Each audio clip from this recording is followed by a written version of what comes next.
Welcome to the deep dive. Today we're really getting into the complexities of combat-related PTSD, post-traumatic stress disorder. Yeah, and we've got some interesting sources lined up. There's a cognitive behavioral therapy manual specifically for combat trauma, and also a big systematic review looking at, well, the effectiveness of different medications. Right, two quite different angles. Ah, The CBT manual gives you that sort of hands-on psychological toolkit. yeah, While the review looks broadly at the medication side, the evidence for it. exactly. And our goal, our mission for this deep dive is to pull out the key insights from both.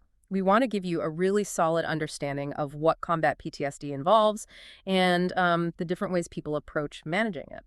Okay, let's dive in then. So while we're focusing quite a bit on combat experiences today, it's probably worth saying upfront that a lot of what we'll talk about, especially thinking about the underlying mechanisms and coping skills, can apply to PTSD from other kinds of trauma too.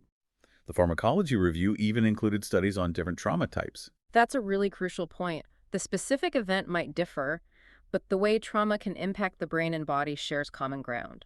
We see this with classical conditioning, which is fundamental here. Ah, like Pavlov's dogs, right, where a neutral thing, like a bell. Exactly.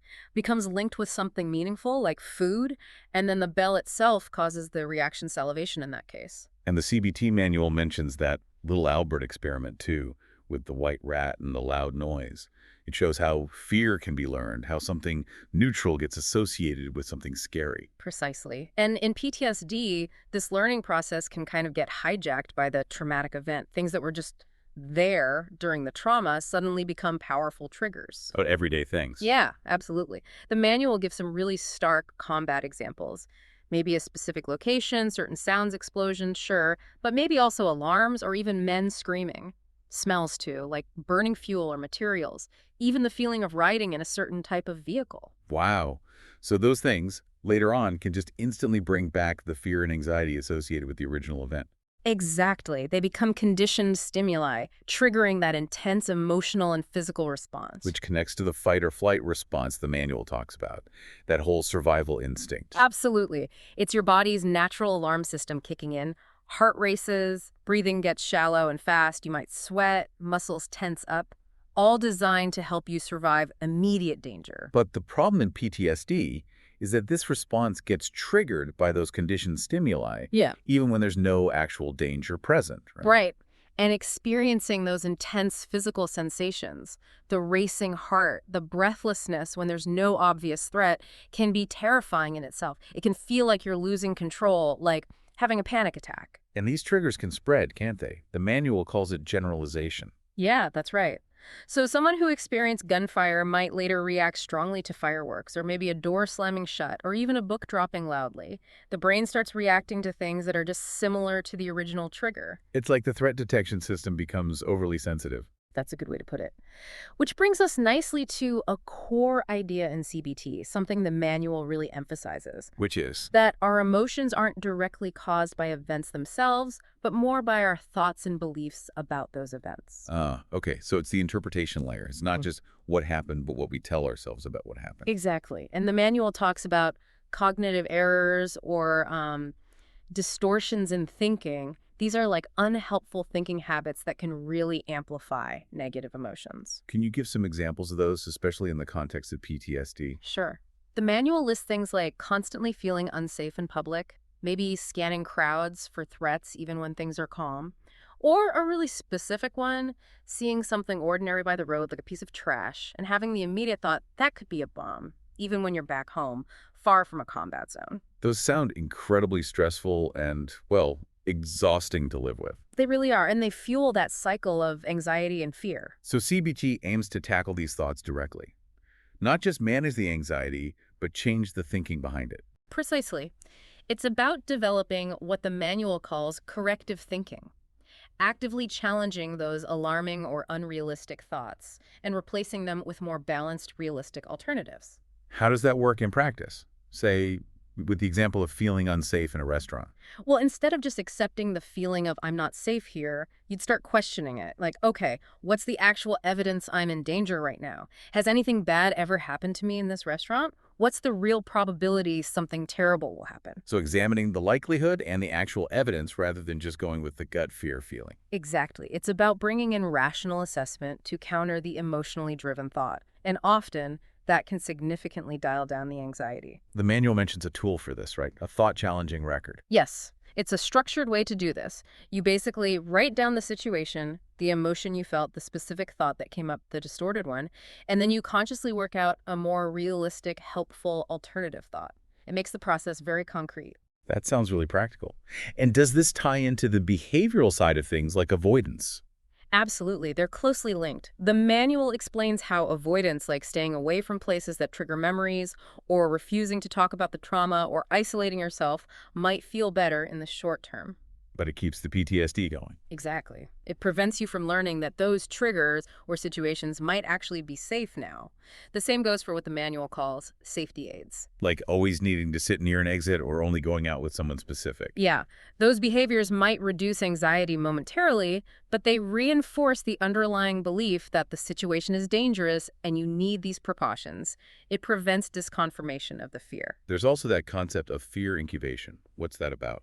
That's when someone encounters a trigger, starts feeling anxious, and immediately leaves or escapes the situation. That escape provides relief, which actually strengthens the link between the trigger and the panic. Your brain learns, trigger, danger, escape is necessary. Ah, okay. So leaving too soon actually makes it worse in the long run. It can, yeah. Which is why a core part of CBT for PTSD is exposure therapy. Right. Facing the fear, essentially. In a very specific, gradual way, it's about systematically confronting those triggers, memories, situations, sensations in a safe, controlled manner so the conditioned fear response can gradually weaken or extinguish. It's not just throwing someone in the deep end, though. The manual talks about a hierarchy. Yes, that's crucial. Yeah. You create a list of triggers, ranked from least anxiety-provoking to most. You start practicing exposure with the milder ones and only move up the ladder as you feel more comfortable and the anxiety response lessens. Like the example of fearing dogs, maybe starting with pictures, then videos, then seeing one from afar. Exactly, that kind of gradual progression. And the key, as the manual stresses, is staying in the situation during exposure until the anxiety naturally starts to decrease on its own. Not escaping when it peaks. Right. You need to ride out the wave of anxiety to break that fear incubation cycle and allow your brain to learn that the trigger doesn't actually lead to catastrophe. And there are different types of exposure, imaginal and in vivo. Yeah. Imaginal exposure involves vividly recalling and processing the traumatic memory in your mind, often guided by a therapist. In vivo exposure means confronting feared situations or stimuli in real life, again, gradually and repeatedly. Okay, that gives a good sense of the CBT approach. Now let's shift gears a bit and look at the other source, the systematic review on medications. What did that tell us about pharmacological treatments for PTSD? Well, the big picture from the review is complicated. It showed that while medications are widely used, the evidence for their effectiveness isn't always straightforward. How so? What were the issues? The major challenge highlighted was the quality of many studies. The review pointed out methodological limitations, things like unclear ways participants were randomized into groups, whether people knew who was getting the real drug versus placebo, blinding, how dropouts were handled, things like that. So weaknesses in the study designs make it hard to be really confident about the results. Pretty much. These issues, what they call risk of biases, cloud the picture and make it difficult to draw firm conclusions about how well many of these medications truly work compared to placebo or other treatments. Okay. Did the review look at specific drugs? Were any highlighted as potentially more promising, even with those caveats? It covered quite a few, yeah. Some used alone, some as add-ons. Things like risperidone to Pyramid, citalopram, prazosin, quite a list. Any standouts? Prazosin seemed to show some potential benefit, especially for reducing trauma-related nightmares, which can be really disruptive. Okay, that's interesting. But the review also stressed caution, pointing out side effects like potential drops in blood pressure, dizziness, stuff like that. So it needs careful prescribing and monitoring. Makes sense. Did the review compare medication directly against psychotherapy, like the CBT we've been discussing? It looked for those studies, but found relatively limited high-quality evidence directly comparing the two. And even in the studies that existed, there were often challenges. What? Like variations in the type and amount of therapy people received, making it hard to compare apples to apples. So ultimately, the review concluded there wasn't strong evidence to definitively say one specific evidence-based medication was better than another in head-to-head trials, or necessarily superior to therapy overall based on the available data.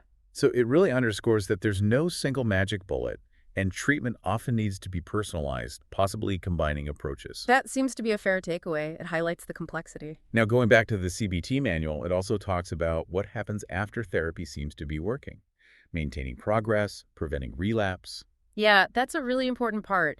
Just because you're feeling better doesn't mean the work stops entirely. The manual emphasizes continuing to practice the coping skills you've learned. Like flexing a muscle to keep it strong. Kinda, yeah.